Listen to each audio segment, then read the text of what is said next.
Family, कैसे हैं आप। तो आज हम लोग करने वाले हैं डीएम टू डीएफ एंड कार्मिक। तो गाइस हम लोग देखेंगे डीएम डीएफ के बारे में क्या सोच रहे हैं, कार्मिक के बारे में क्या सोच रहे हैं, डीएम डीएफ के लिए क्या एक्शन लेने वाले हैं और कार्मिक के लिए क्या एक्शन लेने वाले हैं। लेकिन गाइस मुझे किसी ने रिक्वेस्ट किया था कि हो पोनो पोनो अपने डीएम के लिए कैसे करना है वो हमको बताया जाए। तो हो पोनो पोनो जब डीएम के लिए आपको करना हो तो आपको अपने डी एक पेपर लेना है, उसमें अपने डीएम का नाम लिखना है, उसको दोनों हाथों के बीच में रखना है और फिर प्रेयर बोलना है, I am sorry, please forgive me, thank you, I love you. ठीक है, ये प्रेयर आपको करते ही रहना है 10-15 मिनट 20 मिनट, जितनी देर आप इस प्रेयर को अकेले में, जितना टाइम आपके पास हो, सोने से पहले इसको कर लीजिए, आपके लिए बहुत अच्छा होगा। ठीक है गाइज, लेकिन मैंने आपको उसके पीछे के रिस्क्स और मेरे एक्सपीरियंसेस भी बता दिए, तो सोच समझ कर इसको फॉलो करना।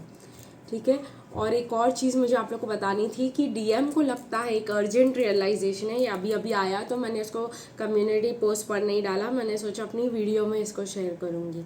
तो गाइज मुझे पता चला कि डीएम को लगता है कि डीएफ जो है, ट्विन फ्लेम जर्नी जो है, एक चॉइस है और वो चूज़ कर सकते कि उनको इसके साथ रहना है डीएफ के साथ या नहीं रहना है, या वो डीएफ के साथ नहीं रह पाएंगे तो दे विश देम गुड और आगे मूव कर सकते हैं। लेकिन वो उनकी सबसे बड़ी गलतफहमी होगी, क्योंकि ट्विन फ्लेम जर्नी एक चॉइस नहीं है। एक बार आप इस जन्म में आ गए, आपको चॉइस सिर्फ एक ही बार मिलता है, जब आप पैदा ही नहीं हुए होते हो, जब आप सोल कॉन्शियसनेस में होते हो, आपको एक ही बार चॉइस मिलता है कि भाई आपको ट्विन फ्लेम जर्नी में इस जन्म में क्या करना है। ठीक है, आपको इस जर्नी के आगे मूव करना है, आपको ये इनर वर्क और ये सब एक्सेप्ट करना है। एक बार आपने उस चीज़ को ऊपर लॉक कर लिया, दोबारा आपको इस धरती पर कोई ऑप्शन नहीं है।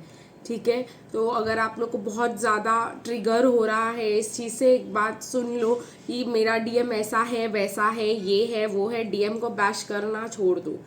ठीक है, जो भी होता है ट्विन फ्लेम जर्नी में, और डीएम और दूसरे जो भी आपके लाइफ में आते हैं वो एक मिरर है। ठीक है, आपको ये समझना ज़रूरी है कि DM twin flame divine masculine आपका लास्ट रिलेशनशिप है ऑन अर्थ। ठीक है, तो उस अगर वो आपके साथ टॉक्सिक बिहेव कर रहा है तो उसके पहले जितने भी लोगों ने आपका के साथ टॉक्सिक बिहेव कर रहा है वो किया है, वो सिर्फ उसको मिरर कर रहा है और कुछ भी नहीं। ठीक है, तो आप लोगों को ये समझना ज़रूरी है कि अगर ये ऐसे बिहेव कर रहा है तो ये ऐसे मेरे साथ क्यों बिहेव कर रहा है, उसका जो रीज़न है आप पास्ट रिलेशनशिप्स में ढूंढें और उस रिलेशनशिप्स को हील करने की कोशिश करें। डीएम को हील करने की कोशिश ना करें, डीएम ये पिछले रिलेशनशिप्स को हील करते खुद ही से हील हो जाएंगे। तो आई होप आप लोग को ये टैक्टिक और ट्रिक, मेरा सीक्रेट मिल गया है। ये मेरा सीक्रेट टिप है जो मैं अपने लिए हमेशा अप्लाई करती हूँ। इसकी मैं जब अपने डीएम में कोई पैटर्न देखती हूँ या कुछ चीज़ देखती हूँ तो मैं एनालाइज करने की कोशिश करती हूँ कि ये ऐसा क्यों कर रहा है, और फिर ढूंढती हूँ कि ऐसे पहले मेरे साथ कितनी बार हुआ है और मेरा रिएक्शन क्या रहा है और क्या हुआ है उस सिचुएशन में, और उसको कैसे हील किया जाए। तो मैं वो चीज़ों को हील करने की कोशिश करती हूँ और मुझे ऑटोमेटिकली अंदर से वो जो शांति और खुशी मिल जाती है। और जैसे ही वो मिल जाता है, मुझे पता है कि अब ये चीज़ मेरी ज़िंदगी से जा चुकी है, तो जब मैं अपने डीएम से मिलूंगी तो वो चीज़ को मिरर नहीं होगा। ठीक है, तो यही है secret trip twin flame journey को हील करने का। आप लोग में से जितने लोगों को समझ आया प्लीज़ कीजिए, नहीं समझ आया तो आप लोग मेरी हेल्प ले सकते हैं, आप लोग मुझे कांटेक्ट कर सकते हैं हीलिंग करने के लिए। तो जिनके लिए मैं ये टिप इसीलिए बोल रही हूँ, जिनके लिए वो पॉसिबल नहीं है, जिनके पास इतने पैसे नहीं है हीलिंग कराने के लिए, तो ये टिप को ज़रूर इस्तेमाल करें। ठीक है, और अगर आपको नहीं पता कि ऐसा क्यों हुआ और आपकी क्या क्या गलतियाँ थी, तो मैं ऑलवेज़ अवेलेबल हूँ। आप मेरे से पर्सनल रीडिंग, हीलिंग या जो कुछ भी ले सकते हैं वो लीजिए, और आप अपने मिस्टेक्स को रिकलेक्ट करके उसको ठीक करने की कोशिश कीजिए। ट्विन फ्लेम जर्नी का आपके लिए महामंत्र, सब जो भी है सब मेरी ही गलती है, एक बार आपने वो मान लिया वो मंत्र, तो आपके लिए लाइफ बहुत अच्छा सुखद हो जाएगा। ठीक है, तो लेट्स स्टार्ट डीएम आपके लिए क्या फील कर रहे हैं।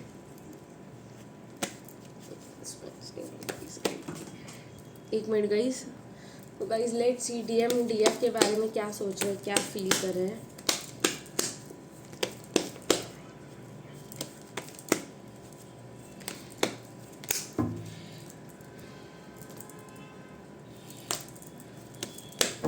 ठीक है गाइस, तो ये हुआ। और फिर डीएम क्या सोच रहे हैं और क्या फील कर रहे हैं कार्मिक्स के बारे में।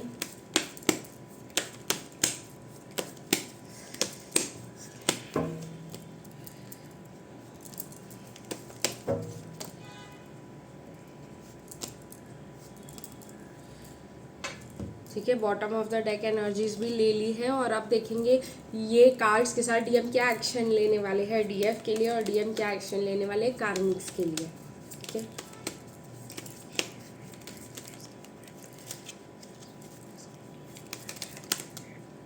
तो ये कार्मिक के पास गया है तो उसी को छोड़ देते हैं।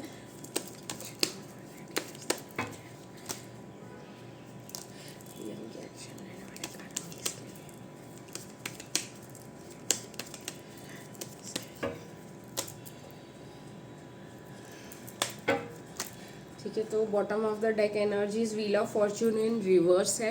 देखते हैं कि क्या होता है इससे। एक लास्ट कार्ड भी निकलना चाहता था, वो मैं इधर डाल दे रही हूँ। तो चलिए गाइज लेट्स स्टार्ट। पहले डीएफ के साथ स्टार्ट करेंगे। एक मिनट। तो डीएम क्या सोच रहे हैं डीएफ के बारे में। डीएम सोच रहे हैं कि डीएफ बहुत ज़्यादा ही शाइन कर रही है। डीएफ की अपॉर्चुनिटी गोल्डन कॉइन की तरह शाइन कर रही है। डीएफ जो है ऑब्वियसली अगर आपने काफ़ी ज़्यादा हीलिंग की है और अब आप काफ़ी ज़्यादा हीलिंग कर चुके हो या हीलिंग के रास्ते पर हो, वो आपके फेस पे, आपकी एक्शंस में, आपकी लाइफ में दिखेगा। ठीक है, तो डीएम को वो डीएफ एक गोल्डन कॉइन की तरह दिख रही है जिसको बहुत ज़्यादा देखने की कोशिश कर रहे हैं, मीन्स बहुत ही ज़्यादा स्टॉकिंग हो रही है। ठीक है, डीएम लव को चूज़ करने की कोशिश करें। उनको पता है कि डीएफ हमेशा लव को ही चूज़ करती है। अगर लव और मनी में से कोई ऑप्शन मिला, डीएफ हमेशा लव को ही चूज़ करेगी। ठीक है, बट डीएम फील कर रहे हैं कि डीएफ के पास अगर वो चले जाएंगे तो डीएफ उनके लिए बिल्कुल भी मतलब अवेलेबल नहीं होगी। यहाँ पे उन्होंने अभी गलती किसकी है उस पर हम नहीं जाएंगे, लेकिन डीएम ने हमेशा डीएफ को कोल्ड डोर्स ही दिखाए। कभी उनके डीएफ जब भी उनके पास आई कुछ भी के लिए चीज़ के लिए, डीएम ने कभी भी उनको अच्छा रिस्पॉन्स नहीं दिया। जबकि डीएफ ने हमेशा क्वीन ऑफ कप्स रही है। डीएफ काफ़ी लविंग, केयरिंग और ये सब रही है, काफ़ी अंडरस्टैंडिंग रही है, काफ़ी प्रोवाइडिंग रही है। तो ये चीज़ जो है अब डीएम को समझ आने लग गया है कि डीएफ का असली नेचर क्या है। और वो ये भी समझ रहे हैं कि डीएफ काफ़ी ज़्यादा स्ट्रॉन्ग है और बहुत ज़्यादा पावरफुल है। और वो जो बनी है वो इतने सारे स्ट्रगल्स, ये जो पहाड़ देख रहे हो गाइस आप लोग पीछे, इतने सारे स्ट्रगल्स फेस करके वो आकर यहाँ पर बैठी है। ठीक है, और ये जो डीएम का स्टिक है, ये चीज़ जो है ये डिवाइन से कनेक्टेड है। तो डीएफ जो है डिवाइन के पावर से रूल करती है। पर डीएफ काफ़ी स्ट्रांग है, अपने बिलीव्स में काफ़ी स्ट्रांग हेडेड है, ये तो उनको पता ही है। डीएफ का विश्वास काफ़ी तेज़ है, डीएफ काफ़ी लॉयल है।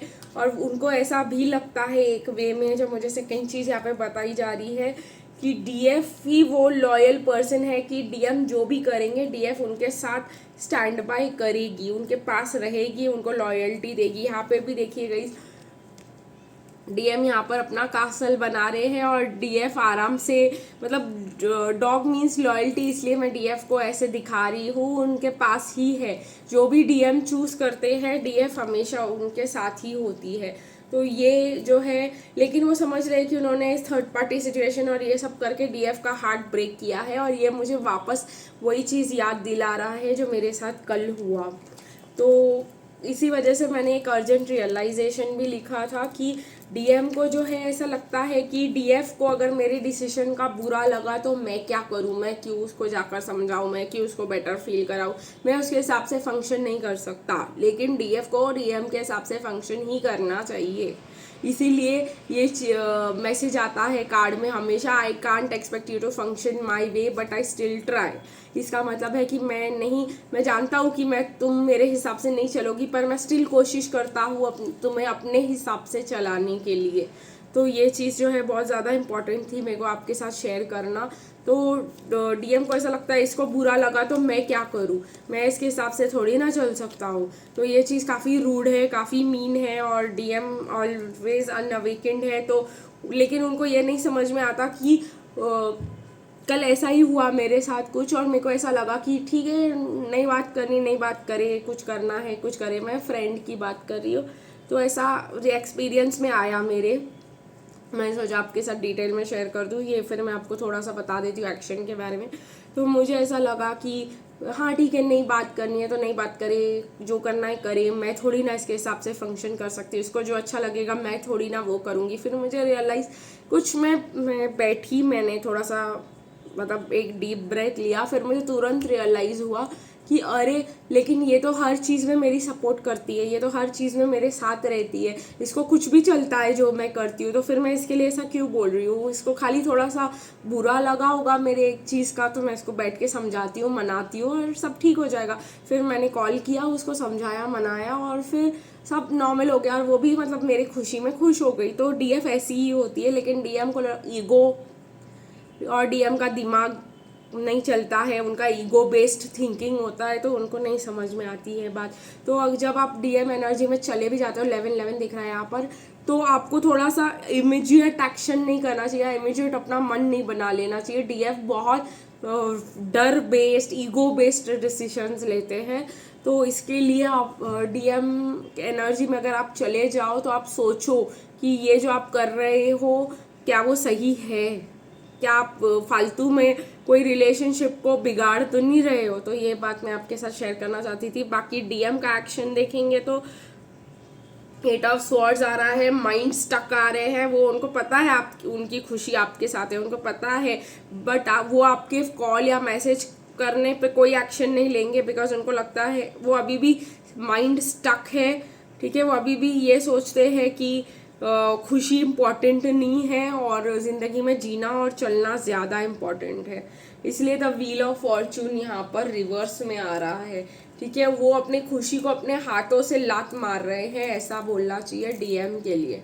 ठीक है, तो डीएम डीएफ के लिए फ़िलहाल तो उनको चूज़ नहीं कर रहे हैं, ये जानते हुए भी कि डीएफ उनके लिए बहुत ज़्यादा अच्छी चीज़ है, वो नहीं चूज़ करना चाहते। अभी देखते हैं कार्मिक्स के लिए क्या है इनका सिचुएशन, कार्मिक्स के लिए क्या सोच रहे हैं।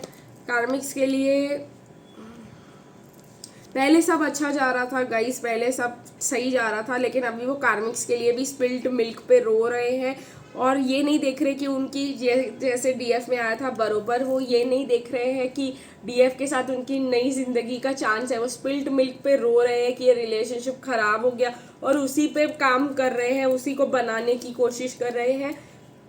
देखिए गाइस, अगर डीएफ को पीपल प्लीजिंग एटीट्यूड होता है तो डीएम को भी पीपल प्लीजिंग एटीट्यूड होता है। वो व्हील ऑफ फॉर्चून यहाँ पे रिटर्न में आए, कार्मिक उनकी डेस्टिनी नहीं है, लेकिन ये बात वो समझ ही नहीं पा रहे हैं, और वो उनको ज़बरदस्ती अपनी डेस्टिनी बनाने की कोशिश कर रहे हैं। खैर, मुझे इस बात पे हंसी आ रही क्योंकि मैं भी वैसी हूँ। खैर एनीवेज, ये मैं आपको कभी नेक्स्ट और वीडियो में समझाऊंगी। बट लाइक मुझे ऐसा लग रहा है कि डीएफ को बहुत बुरी तरीके से मिरर कर रहे हैं अपनी लाइफ में। कार्मिक उनकी डेस्टिनी नहीं है, बट अगेन हम कहते हैं ना कि हम जिससे प्यार करते हैं हम उनको रखने के लिए डीएफ ये कुछ भी कर सकती है। तो डीएम जो है अपने कार्मिक के लिए डीएफ बनी बैठी है, और वो रिलेशनशिप सुधारने के लिए मेहनत पे मेहनत करे जा रहे हैं। एक्शन क्या है, मुझे ऐसा लगता है कि जो रिलेशनशिप कार्मिक के साथ उनका ख़त्म भी हो चुका है। देखिए गाइस, यहाँ पे एक पीछे कबर है, कार्मिक कबर पे बैठी है, लेकिन डीएम तभी भी उनको मनाने की कोशिश कर रहे हैं, ज़बरदस्ती इस रिलेशनशिप को चलाने की कोशिश कर रहे हैं। कुछ कार्मिक्स चीट कर रही है डीएम पे, ये भी उनको पता चल चुका है, ये कनेक्शन यहाँ पे ख़त्म हो चुका है, ये भी इनको पता चल चुका है। ठीक है गाइस, तो पर अभी डीएम वो इंसान है जो उस कनेक्शन को कार्मिक के साथ मिस कर रहे हैं, और मतलब कार्मिक जाना चाहते हैं और डीएम उनके ऊपर चढ़ के उनका सीन पकड़ के उनको रोक रहे हैं। तो उनकी पूरी कोशिश वही है। ठीक है गाइस, अगर आपको ऐसा लगता है और आप बहुत ज़्यादा हर्ट हो रहे हो ये सुन करके, तो मैं आपको एक टिप दूंगी, आप अपना इनर वर्क पे फोकस करें, और डीएम कार्मिक के साथ क्या करता है उसे हमारा कोई लेना देना नहीं है।